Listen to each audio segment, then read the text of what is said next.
용도구역 관련돼서 공간재고조화계획이라는 게 있었죠. 자, 공간재고조화계획의 입안 결정에 대해서는 따로 이렇게 정리해서 올리도록 하겠습니다.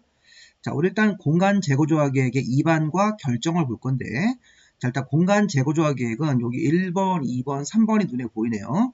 자, 도시혁신구역이라는 용도구역하고 도시혁신구역에서 만드는 계획, 복합용도구역하고 복합용도계획, 자, 도시계획설의 입체복합구역, 자, 특히 도시계획설의 입체복합구역은 1호, 2호랑 함께 구역을 정하는 경우에만 이 공간재고조화계획을 입안하도록 되어 있습니다.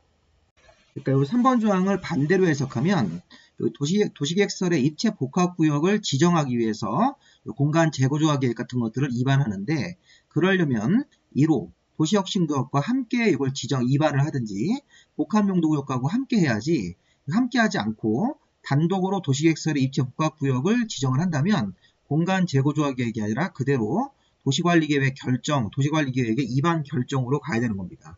그래서 이렇게 분홍색 1호와 2호와 함께 할 때만, 함께 여기 도시계획설의 입체복합구역을 이렇게 입안하는, 이걸 지정하는 것을 함께 입안하는 경우에만 공간재고조화계획의 입안이고, 함께 하지 않을 때는 도시관리계획의 입안으로 가야 되는 것입니다. 이게.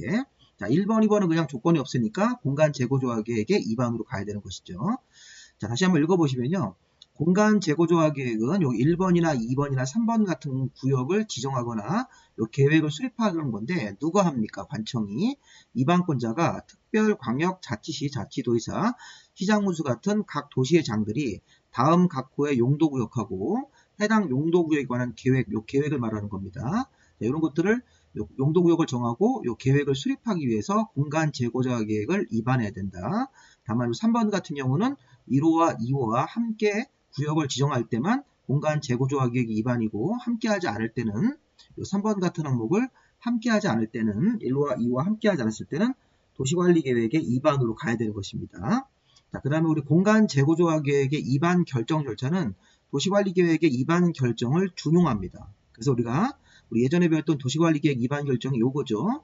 여기 입안권자가 기초조사 먼저 하고, 우리 공람이라는 걸 통해서 주민 의견 듣고 지방의 의견 들어서 입안을 한 다음에 이제 결정권자한테 결정 신청을 하든지, 아니면 입안권자가 자기 자신이 결정을 하든지, 이렇게 자, 결정 절차로 가야 되는데, 결정권자가 결정하기 전에 협의 심의를 거치는 것, 이게 바로 입안 결정 절차가 공간재고조화계획에서도 그대로 준용이 되는 것입니다.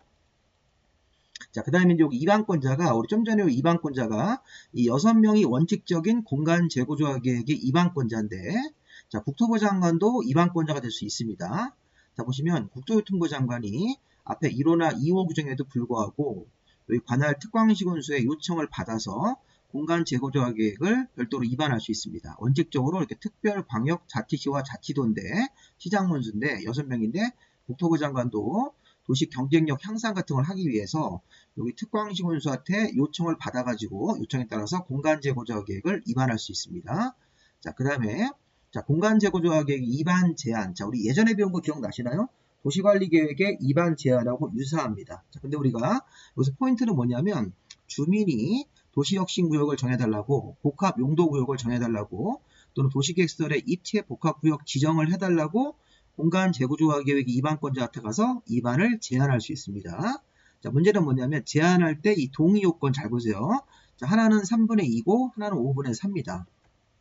자, 우리가 예전에 도시관리계획의 입안 결정 파트에서도 주민들이 도시관리계획 내용에 대해서 5가지 항목을 이렇게 제안하는 게 있었습니다. 자, 그거랑 유사하게 공간재고조화계획 여기 A번, B번, C번에 대해서도 지정을 해달라고 주민들이 제안할 수 있다. 누구한테? 공간재고조화계획의 입안권자한테. 자, 그런데 중요한 거는 이 제안자가 제안할 때 다음 토지 소유자 동의를 받아야 되는데, 자, 여기 도시혁신구역하고 복합용도구역을 정해달라고 제안할 때는, 자, 제안하는 면적의 대상 면적의 3분의 2 이상을 찾아서 그 땅의 토지 소유자 동의를 받아서 제안서를 내야 되고, 자, 입체복합구역, 도시계획설의 입체복합구역을 정할 때는, 자, 그때는 여기 면적 5분의 4.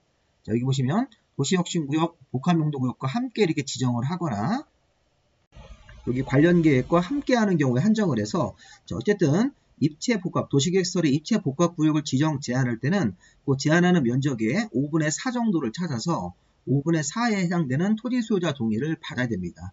자, 여기 파란색 도시혁신구역, 복합용도구역의 지정을 제한할 때는 요 제한 면적의 대상 토지 면적의 3분의 2 정도 땅을 찾아서 거기 토지 소유자 동의를 모두 받아야 되고, 도시계획설의 입체 복합구역을 제한할 때는 면적 5분의 4 이상 동의를 받아야 되기 때문에 이런 거 시험 문제 나올 수 있습니다.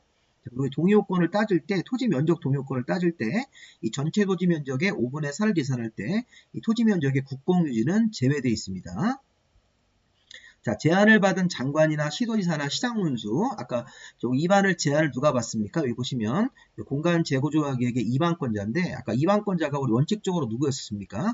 특별시, 광역시, 자치시와 자치도, 시장군수, 예외적으로 장관이기 때문에 이제 그 사람들을 말하는 겁니다. 장관, 시도지사나 시장군수 같은 이 공간 재고조합계획의 입안권자가 제안을 받았으면 45일 안에 제안자한테 반영할 건지 안 할 건지 통보하고, 자, 부득이한 사정이 있으면 1회에 하나여 30일 연장할 수 있습니다.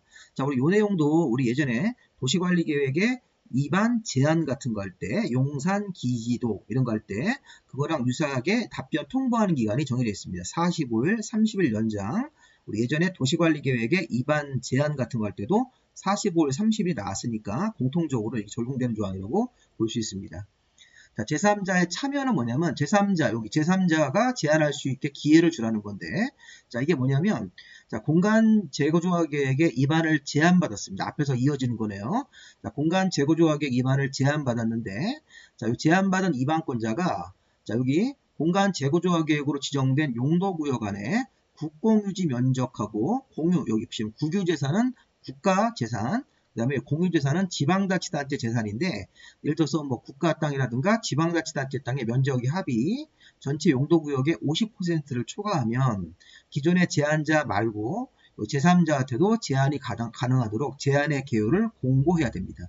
제3자한테도 기회를 주라는 겁니다. 자, 공유재산 면적의 합계가 100분의 50 초과하면, 절반을 초과하면 제3자한테도 제안할 수 있게 기회를 주라는 거니까 참고로 한번 읽어보시고요.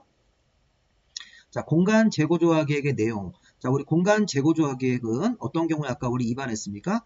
도시혁신구역의 지정, 도시혁신계획의 수립, 복합용도구역의 지정, 복합용도구역의 수립, 그 다음에 도시계획설의 입체 복합구역 같은 경우를 우리 함께 하는 경우에, 그럴 때 이제 공간 재고조합계획을 입안하기 때문에 여기 보십시오.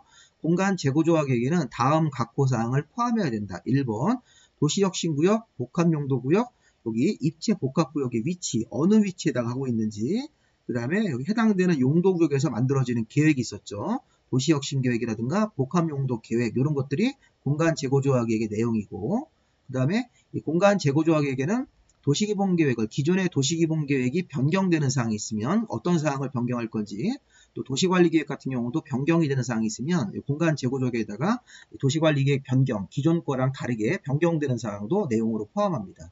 그리고 도시혁신구역하고 복합용도구역 외의 지역에서 이 공간 재고조합 계획이 결정돼가지고 규제가 완화되는 용도구역이 지정되면 그 주변 지역에서 주거나 교통이나 기반시설에 어떠한 영향을 미치는지 이런 것들도 나와 있고, 그 밖에 환경이라든가 경관계획 같은 것들이 공간 재고조합 계획의 내용입니다. 자, 이런 것들을 우리가 암기하기는 어려우니까 한번 읽어보시고요.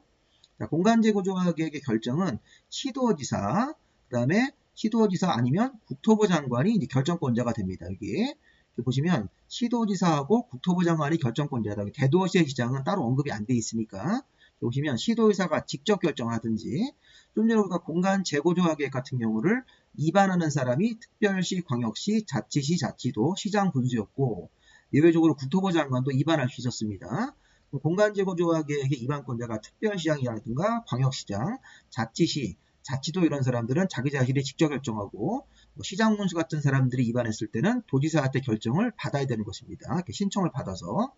다만 국토부 장관이 입안한 공간 재고조합 계획은 국토부 장관 스스로 결정을 합니다.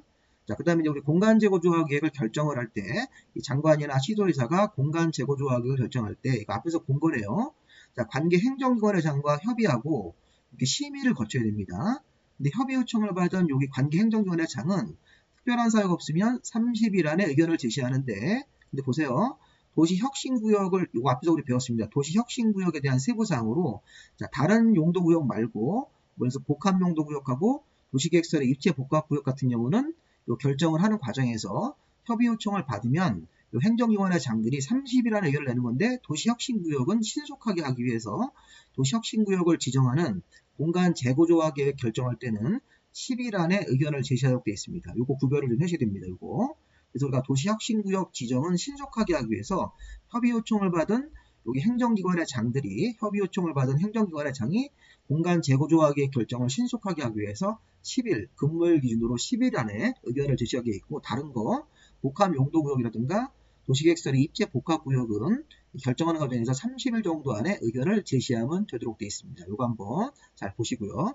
자, 공간재고조화 계획의 결정권자는 시도지사하고 국토부 장관, 그 다음에 협의심의 절차를 진행해서 최종적으로 공간재고조화 계획을 결정할 때, 자, 여기 협의 요청을 받은 행정기관의 장은 30일 안에 의견을 제시하는 게 맞지만 도시혁신구역 지정을 위한 공간재고조화 계획 결정은 신속한 처리를 위해서 10일 안에 의견을 제시하도록 되어 있습니다. 자, 공간재고조화 계획도 효력 발생일이 있습니다. 지용되면 고시한 날. 자, 우리 예전에 도시관리계획 결정되면 지용되면 고시일에 효력 발생하듯이 공간재고조화 계획 결정도 효력 발생일은 지용되면 고시일입니다. 자, 그리고 이 공간재고조화 계획이 결정되고 고시가 되면 자, 관련된 도시기본계획의 수립 변경과 도시관리계획 결정 변경 고시를 한 것으로 보게 되어 있습니다. 우리가 이 공간재고조화 계획이 결정 고시가 되면 자, 관련된 고시 내용에 따라서 도시기본계획의 수립 변경, 도시관리계획이 결정 변경된 것으로 간주합니다. 결론적으로 공간재고조화 계획이 결정 고시가 되면 이 도시관리계획이 결정 또는 변경 고시가 된 것으로 간주할 수 있습니다. 이렇게 돼서 도시관리계획 결정으로 의제가 되는 것입니다. 공간재고조화 계획의 결정 내용이. 자, 경과규정도 우리 예전에 배운 거랑 유사하네요. 자, 공간재고조화 계획이 결정되기 전에 이미 사업이나 공사 같은 걸 착수한 자.